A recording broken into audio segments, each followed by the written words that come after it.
I can only say that our belief is that we are best when we do not allow ourselves to define ballet down to a small idea, and that ballet, for all of its negative or tenuous connotations out in the popular culture, is actually a very big idea. And the thing that grounds us is this aesthetic ideal and the training that is the classical ballet training, but the uses and the ways that we can employ that training are literally limitless. The Portland 50 podcast is brought to you by Jaguar Land Rover Portland. One company, two iconic brands. Jaguar Land Rover Portland is a Don Rasmussen company, the legendary Portland institution serving our community since 1950.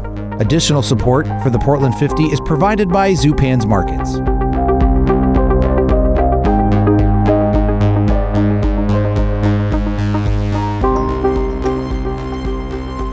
Our guest this week is Kevin Irving, the artistic director with Oregon Ballet Theatre, which kicks off their 30th season in Portland this month. I really enjoyed this conversation with Kevin, learning about his entree into the dance world, which was different than most, as well as the history of the Oregon Ballet Theatre. I mentioned it. It came together 30 years ago, and they're kicking off their 30th season this month. And before I go on, I should point out that you can find out more about many of the things and performances that we talk about on the Oregon Ballet Theatre website, obt.org. All right, so here it is, my conversation with Kevin Irving, artistic director with Oregon Ballet Theatre.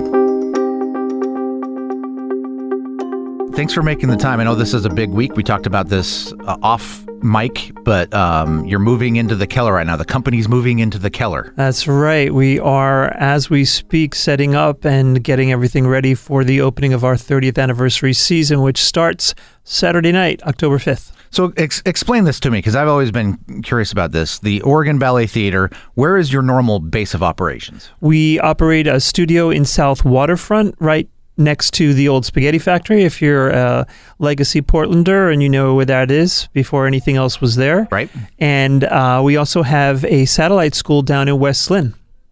So those are your normal base of operations, but when you put on actual productions...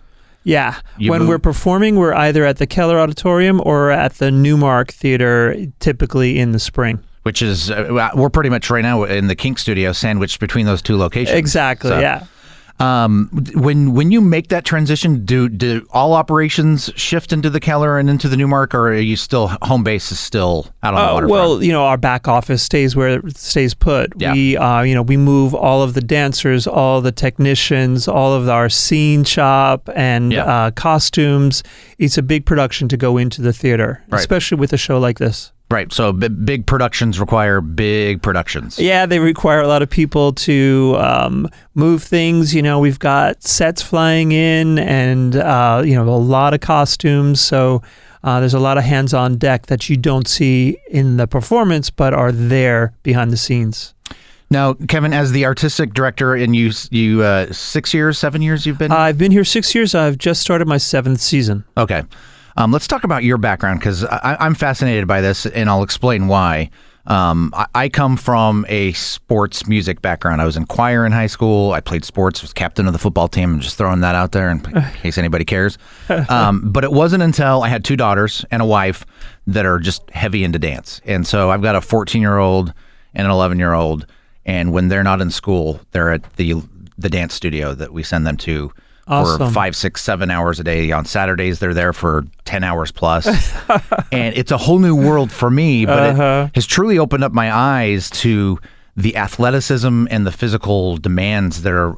I think it's unfortunate oftentimes people don't look at dancers the way they do at other athletes. Yeah. And they couldn't be so far wrong on it. It's like, to a large degree, there's more athleticism going on top of being artistic. It's like the perfect combination of the body. They've got to be just as athletic as a boxer or a tennis player, but there's no grunting in ballet, right, and they have to make it look like it's effortless. But it's pretty intense. The training, the amount of dedication to physical discipline, healthy eating, all the things that you expect of a professional athlete go on in the ballet world. It's just, it's kept a little bit less visible. Right. And just to answer your question a little bit, I'm the last person who thought that or ever imagined that I would be directing a ballet company. Although I didn't grow up very athletic, I grew up in a family of jocks. I have 6 other brothers and sisters, and all of them were major into sports. I was the kind of lone outsider. I was like a musical theater geek and a math geek, actually, in high school. And I discovered dance super late, and what I discovered was jazz dance. I got my start. I'm from New York originally. Right. I got my start because I got a scholarship from Alvin Ailey, who is an African-American icon and who has a school and a company. Actually, he passed away in the late 80s. But I found myself in this incredible world that was really invigorating, and that's when I really started studying dance with some serious intent. And I had kind of like a backwards journey through the dance world because I started out in jazz, then I went to a very, very, very modern company, and I went to ballet when I was 24. Okay. And I swear to God, I never considered myself capable of being in a ballet company until I was actually in a ballet company. And then lo and behold, a lot of things were revealed to me, and I've spent my life ever since I was 18 in the dance world. And I feel very, very lucky to be here in Portland leading this incredible company, especially as we're about to start our 30th anniversary season. And I should point out for maybe a listener that is in office like I was before I had my daughters, you saying about you went about it in a strange way. Ballet is considered by a lot of people, maybe most people within the dance community, that's your base. You start in ballet and then go to those other things. Am I correct on that? It's more typical because the demands of ballet tend to be, and I don't want to impose any kind of judgment on this, it tends to be physically more demanding than a lot of other dance techniques. For women, the use of the point shoe is really demanding. For the men in ballet, you've got the demand to jump. Just the jumping in ballet is very different from a lot of other dance forms, and therefore there's a lot more wear and tear on your body. So typically dancers start out in ballet, and then as their body breaks down or as they begin to want to break free from the more rigidly controlled type of movement that is classical ballet, they tend to go out and go into other dance forms. And I just did it backwards. Yeah. What was that? Were you aware of what you were getting into, or maybe that was a good way to do it? Ease yourself into it. I was blissfully unaware, my friend. As I said, I never imagined myself being in a ballet company, much less leading a ballet company. But it was just revealed to me over time that as I worked and as I devoted myself to it, that there was more to be gained from doing it, and I loved it. And then I found success, so that kind of reinforced what I was doing. And I was extremely fortunate all across my life and my career to come into contact with really inspiring teachers who saw some kind of spark in me and helped fan the flame into becoming the artist that I eventually became. And then over the course of my post-performance career, to work with really some of the most well-known and exciting people in both contemporary ballet and classical ballet. I spent about 4 years as a guest rehearsal director at the Royal Danish Ballet, which is one of the oldest ballet companies in the world. Yeah. And like a storied house and theater system that is really like the root of classical ballet. So I learned a lot from doing that.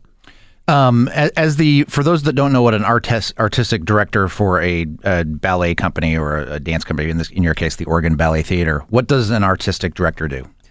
Well, I set the course of pretty much everything. I decide what is going to be performed when, who is going to perform and when, how we put all the pieces together. I need to hold together a team that encompasses not only our our fixed company of dancers and the support staff, all the production staff, but all of the guests that come in. Like when we do something like we're doing now, this program called OBT Roars, we've had guests come in from as far away as Germany and also guests that are reconnecting with Oregon Ballet Theatre who haven't been working with the company since its very first formation. So we have a number of people working with us who were there in 1990 for the very first production of OBT and who are now back helping us get this show on its feet. This would be a great point for us to talk about it. So the Oregon Ballet Theatre celebrating going into its 30th season. I guess the official anniversary would be next year. Well, no, it actually was formed in 1989. Okay. And this particular piece I'm referring to, Scheherazade, was created in 1990. It was the first piece. I don't know if you know the history of OBT, but was it two companies coming together? There were two companies, and back in the 80s, they were really fierce rivals. Sure. And there was a bit of excitement about having two competing ballet companies here in this relatively small town, especially in the 80s. And then, people just threw up their hands and said, you guys, there's no way we can support two ballet companies. You have to come together. And so there was a kind of graft between the Ballet Oregon on one side and Pacific Ballet Theatre on the other side that created Oregon Ballet Theatre. You weren't here at the time, as we've established. No, I wasn't. But are there stories? Was that coming together? That graft, as you called it, was it probably a little tenuous at the beginning? I think that there was a fair amount of tension in the beginning, as you can understand. It was a bit of a shotgun wedding, and there were definitely some bumps along the road. But what is remarkable is that there are so many people here in Portland that continued to support the company, that have been there from the beginning, who have been supporters and artistic voices, like the original founding artistic director, James Canfield, is still working with us. And there are people who were involved in the very beginning of the company when, even before, we have a board member, actually, Keith Martin, who started Ballet Oregon, who was here when, one of those two companies was competing for people's attention. And he's still part of what we do now. So as part of the 30th anniversary season and program, you're kicking things off. You mentioned it explain to us what Roar is. So OBT Roars is the title we've given to our opening production, and it's 3 different ballets on one program, what we sometimes call a mixed bill. But in this particular case, it's like opening up a treasure chest, and you've got a sparkling diamond, you've got an incredible pearl, and you've got this kind of case of lapis lazuli or something that is just so distinct and beautiful, all in one program. I don't know if that was the best analogy, but we have a work that was created by William Forsythe in 1989, I believe, kind of like right at the beginning of OBT. And this was a work that I think changed ballet forever, and really, in my mind, was the start of the 21st century in ballet. It's called In the Middle, Somewhat Elevated. It's hyper modern. Its music score is actually an electronic series of crashes and booms, and it's really a vehicle to show exactly what you were talking about before, the incredible athleticism, the competitiveness, and the daredevil aspect of being a ballet dancer in what is now the 21st century. We also have a work by George Balanchine, who is considered the genius on par with Picasso of the 20th century, in one of his landmark pieces in collaboration with Igor Stravinsky, these two kind of icons of 20th century modernism and also sophistication. And it's a work to a score by Stravinsky called the Violin Concerto in D, that the company's never performed live, and it's a piece of music that is not often heard in the concert hall because it's so devilishly hard. Right. And as a ballet, it's a really cool ballet because it's 2 peerless artists working without the need to overextend themselves or prove anything. It shows that great art can also be light and enjoyable, and it doesn't have to be kind of heavy and didactic. And then we're closing the program with this work I've referenced a couple times called Scheherazade, which was created at the very beginning of the merging of the two companies. It's to a score by Rimsky-Korsakov, incredibly lush, colorful, vibrant. The sets were done by a local legend here in the art community, Hank Pander, and the costumes were by Rick Owen, and choreography by Dennis Spate, who was the founding resident choreographer and associate director, former artistic director of Ballet Oregon. And at the end of the evening, we go into this very colorful, magical experience of the choreography, the music, and the lighting, the sets, the costumes, all kind of creating this mysterious, magical experience that is unlike anything anyone's seen, and it hasn't been performed here in Portland since 1993. So this is going back to the early roots of the Oregon Ballet Theatre. You as the artistic director, when did you start thinking about, okay, our 30th anniversary is coming up, what are we going to do? Was the pressure on you to come up with something good? It absolutely was. There's always pressure, to find the right hook to bring people in, and to also, in this case, find a way to honor the past without feeling like we were only looking backwards. Mm-hmm. I mean, ballet is a often misunderstood art form, and unfortunately, there's a lot of either negative or kind of dismissive stereotypes about what ballet is. Sure. And what is the fundamental fact of ballet is that it's in the moment. Yeah. And you are there in a shared experience with 2,000 other people in a theater, and all of the energy of every single person that is involved is kind of washing over you in this experience in real time. And it's unmatchable, actually.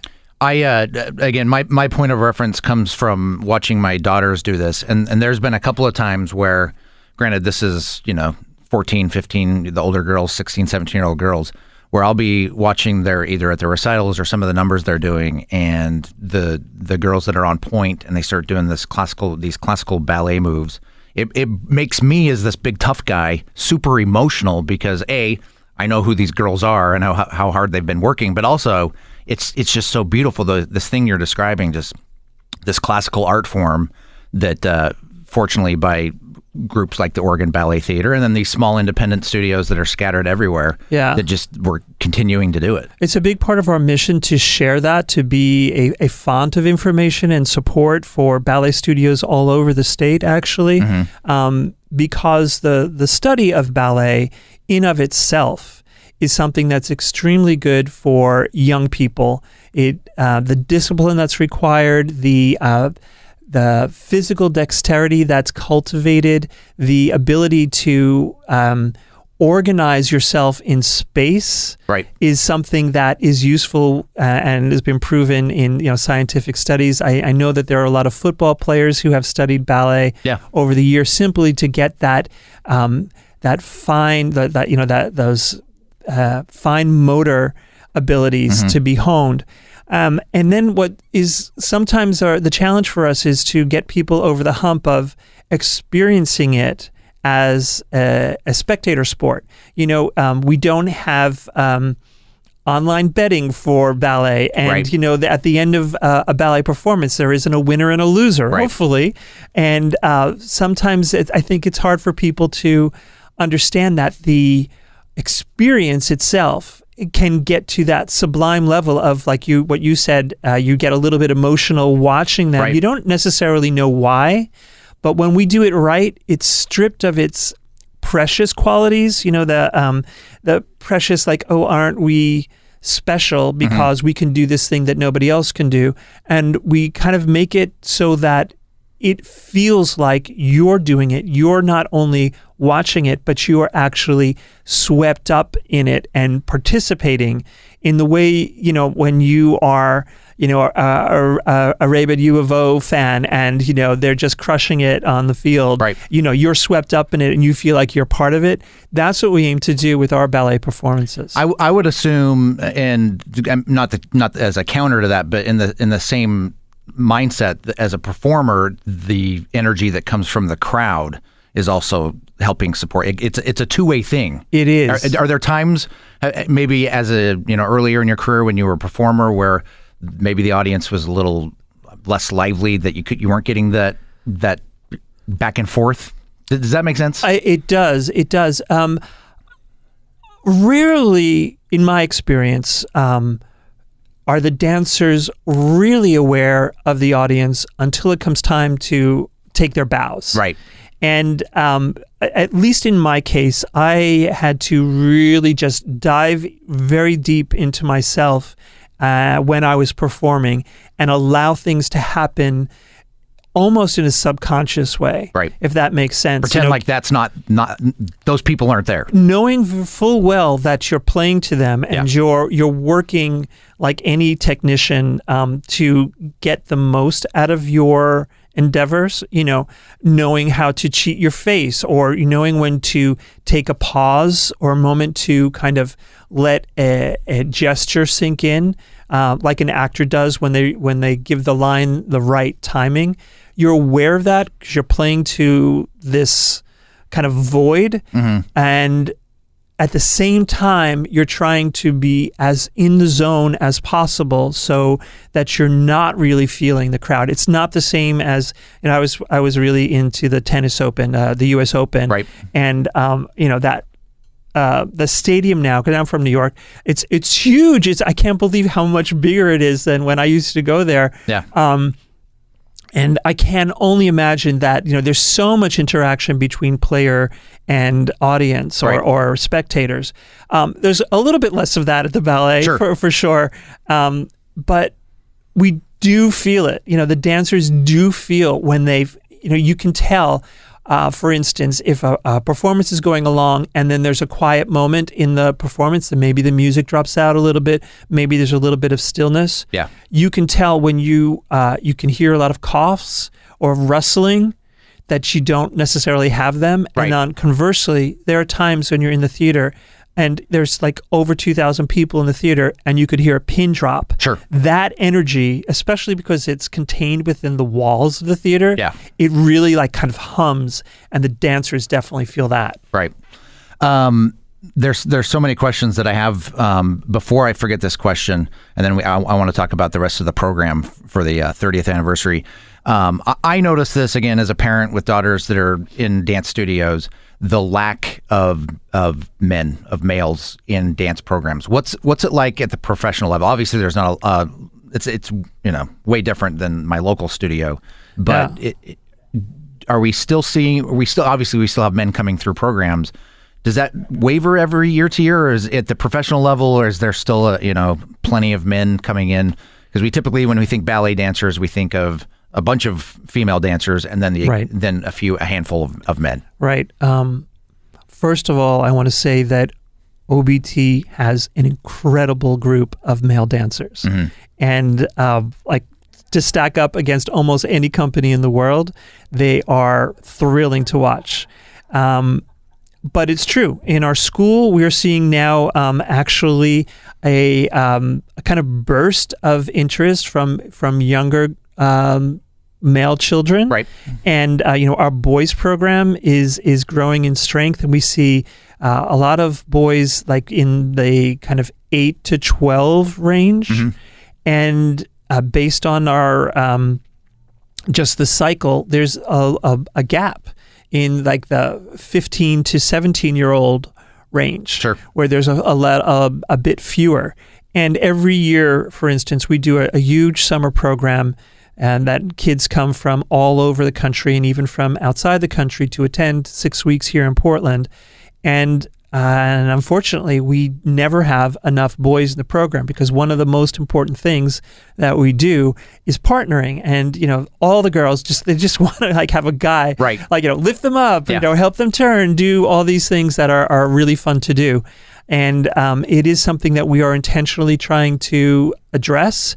And there was a really great film that was just screened here last Sunday called Danseur, about the experience for men in ballet. I encourage people to look it up, read about it. And, there are obviously a lot of stereotypes that guys have to fight to get into a ballet studio. Right.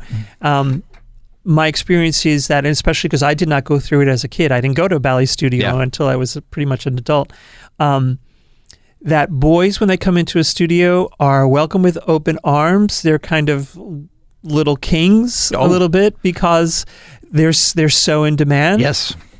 And it can be a great experience for any young kid. A lot of guys start ballet because either their parents think they're hyperactive and need a good channel to get that energy out. They have sometimes posture issues, or eventually you find guys that are like, they just want to dance and they find their way into a dance studio or a ballet studio.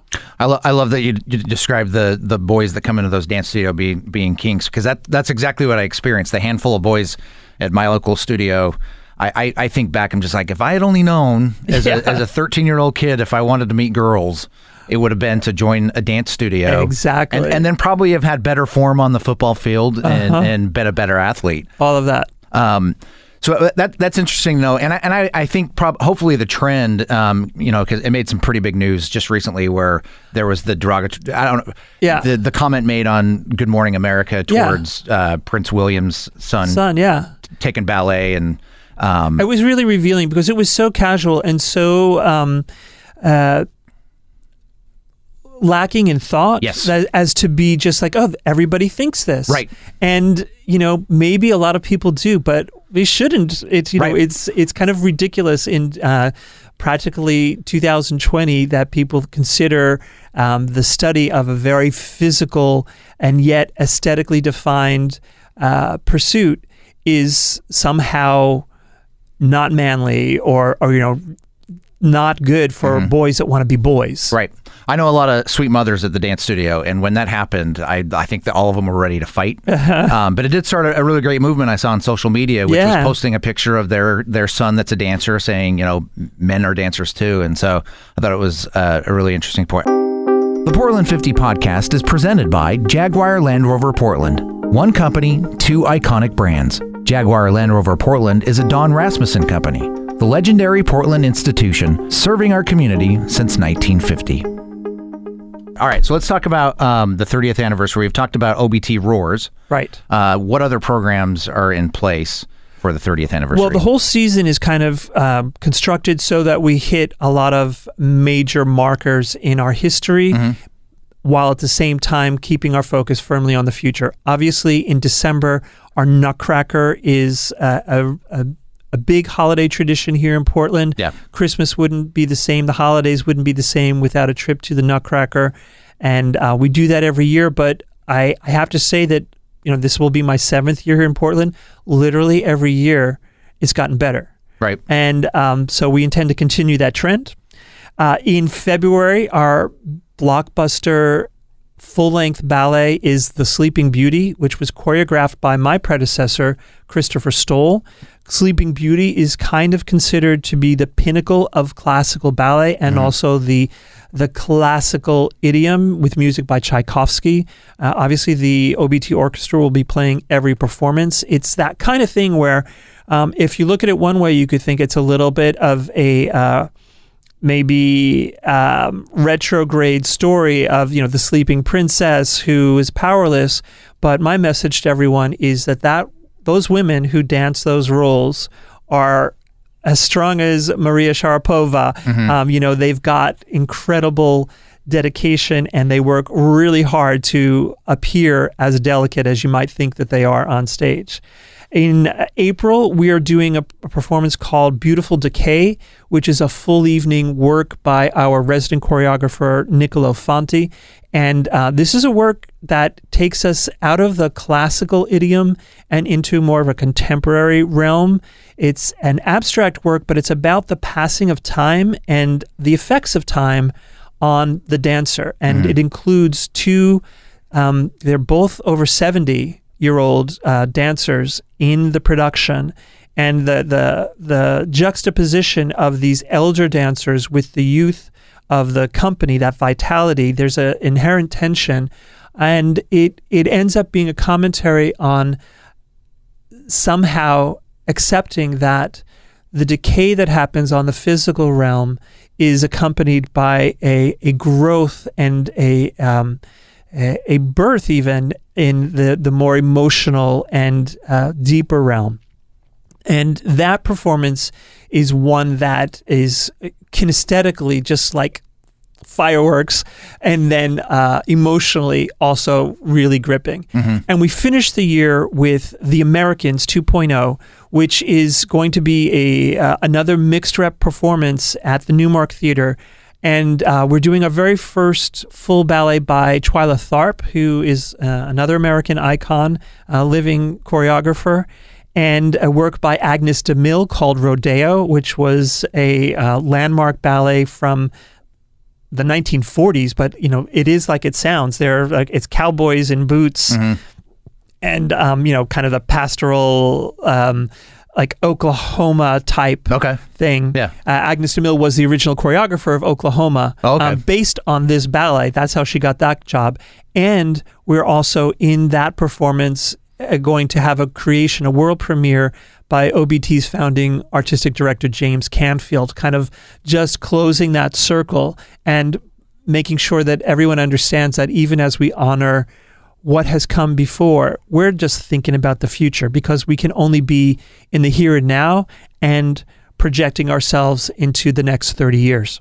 And you're calling it the last program is The Americans 2.0, because it was just, how long ago was The Americans? The Americans is now enshrined as a yearly event. Okay. And so we did our first Americans program last June. Mm-hmm. And to kick it off, I closed a personal circle by having a work by Alvin Ailey, who, as I mentioned, kind of gave me my start. And it was the very first work by Alvin Ailey to enter into OBT's repertory. So that was really cool. So again, and that's something that we can look, as we look to the future, of some regularity at the Oregon Ballet Theatre. Yeah, exactly. Every year, the Americans is a framework to both honor and promote and maybe a little educate about iconic American choreography and how it has influenced so much in our lives. Right. And actual creators who are taking those legacies forward, but in the context of American choreography. I think that's pretty important, just in terms of the art, the type of art that comes out. That I don't know if you would want to call it pure American, but I don't think, because we're the big melting pot of all these different influences we have as a culture.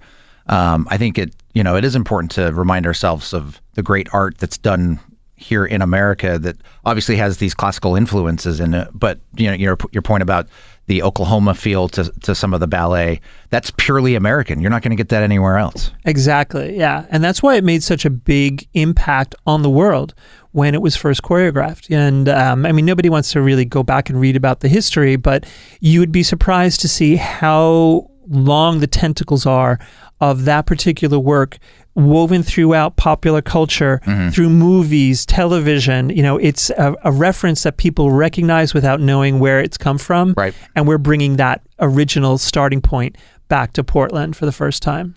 When as you went through the different programs through the season, there's a month, maybe a 2-month separation between the two. As a company, when are you rehearsing these? I'm assuming the rehearsals are overlapping at a certain point where you're wrapping up one as you're starting the next.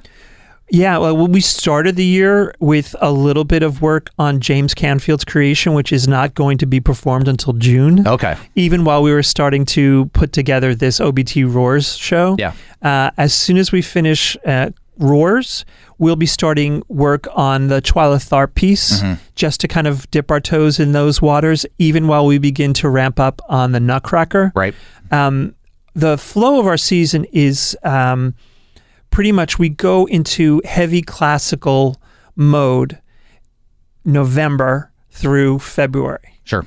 And then, so we kind of ramp up to that, and then from there, we go into a more contemporary, looser kind of movement forms. And this is the beauty, in my opinion, of Oregon Ballet Theatre and why we're such a good fit for Portland, because we don't try to do just one thing. We try to be excellent in a lot of things. So I think the best contemporary dance you're going to see this year in Portland is going to be on the OBT stage.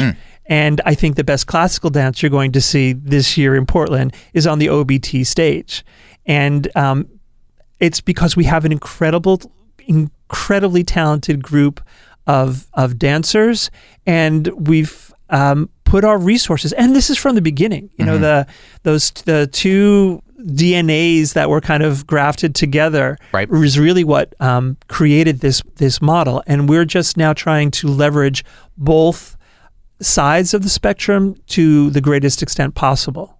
That actually dovetails right into what I will make my final question here, because I appreciate your time, Kevin. As the artistic director, and you're walking this balancing act of highlighting the traditional things that we think of when we think of ballet, like the Nutcracker, but also trying to find these nuggets of super different but also classically rooted. Where do you find that balance, or is and obviously, as we talked about your approach to the 30th anniversary, trying to highlight the 30 years, but also be looking to the future?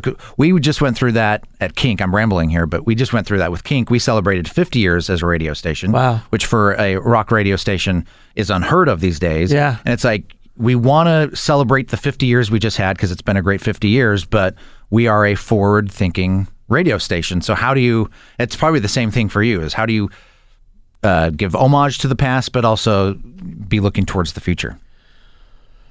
Wow, that's a tough question, because it is fundamentally the eternal riddle that is never really solved. Yeah. And it is only put into practice by trying to emphasize one thing at a time and to find balance. I'm just super excited about OBT Roars, because it really does present almost the entire history of the 20th century into the 21st century of ballet. And it is an exciting show in of itself. That journey that we've created is going to be really exciting. And those kind of performances are really hard to calibrate, Right. I can only say that our belief is that we are best when we do not allow ourselves to define ballet down to a small idea, and that ballet, for all of its negative or tenuous connotations out in the popular culture, is actually a very big idea. And the thing that grounds us is this aesthetic ideal and the training that is the classical ballet training, but the uses and the ways that we can employ that training are literally limitless. And so, we've got choreographers who want to come work with OBT because of this mindset, because they know that they'll get classically trained dancers who are able to transform themselves into wildly risk-taking contemporary dancers and then go back. And at a certain point, you want that beauty of the perfectly shaped line, of the perfectly controlled balance. That's what we add. I love all kinds of dance, and I really do mean all kinds of dance. I find that there is something that nurtures me in a way unlike other kinds of dance when I go to a really well done ballet performance. And by well done, I mean that it's not just superficially pretty. My watchword, and anyone who's worked with me over the past 10 years will tell you that it is robust. We are robust. We're not frail. We're not delicate. We are not timid. We are robust because we embrace everything that is possible through our training and our traditions, and we are bold in how we want to employ them. I think that's a great way to wrap up this conversation, Kevin. We could probably talk for hours. For hours. But I appreciate you coming in. Best success for the 30th anniversary season. Thank you. I think the correct term is break a leg. No, that is literally the worst thing you can say. If I was still in theater. The theater, that's break a leg. Yes. What is it for ballet? Well, the word typically used is a French word, and so I think I can say it because the FCC doesn't mind. Right, not on podcasts. It's merde. Okay, yep. Merde. Oh, yeah. I like that. You know what it means? I do. Yeah. I do. So it's like, we'll let everybody else look it up. Look it up. Thank you so much. A great pleasure talking to you, and I hope you'll bring your daughters to the performance. I will, for sure. Thanks, Kevin. All right. Thank you. Thank you for listening today. And in case you've missed any previous podcast, be sure to check out KINK.FM or download an episode wherever you listen to podcasts. And while you're at it, be sure to like and subscribe. The Portland 50 is a podcast about the people who dream, build, and champion the uniqueness of Portland, creating a better community for generations to come. It's presented weekly by Jaguar Land Rover Portland. One company, two iconic brands. Jaguar Land Rover Portland is a Don Rasmussen company, the legendary Portland institution serving our community since 1950.